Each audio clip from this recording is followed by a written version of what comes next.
বিশ্বকাপের মঞ্চে রূপকথার জন্ম দিয়ে অবশেষে বীরের মতো মাথা উঁচু করেই বিদায় নিল মাত্র ৫.৫ লাখ মানুষের সেই ছোট্ট দেশ কেবো ভার্ডে।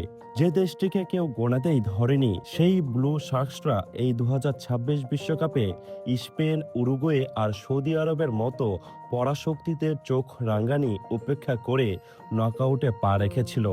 পুরো বিশ্ব অবাক হয়ে দেখেছিল তাদের লড়াকু ফুটবল।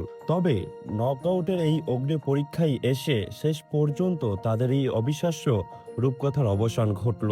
মাঠের লড়াইয়ে তারা হেরে গেছে ঠিকই, কিন্তু যেভাবে বুক চিতিয়ে শেষ রক্তবিন্দু পর্যন্ত লড়েছে তা ফুটবল ইতিহাসে রূপকথা হয়ে থাকবে। ফুটবল যে শুধু কোটি টাকার তারকা বা বিপুল জনসংখ্যার খেলা নয়, বরং প্যাশন, শৃঙ্খলা আর মাঠের ভেতরের জেদের খেলা। বিদায় বেলায় সেটাই পুরো পৃথিবীকে প্রমাণ করে দিয়ে গেল লড়াকু কেবো ভার্ডে। ছোট্ট এই আফ্রিকান দ্বীপরাষ্ট্রের এমন বিরচিত লড়াই আপনার মনে কতটা দাগ কেটেছে? তারা কি ফুটবল বিশ্বের মন জয় করতে পেরেছে?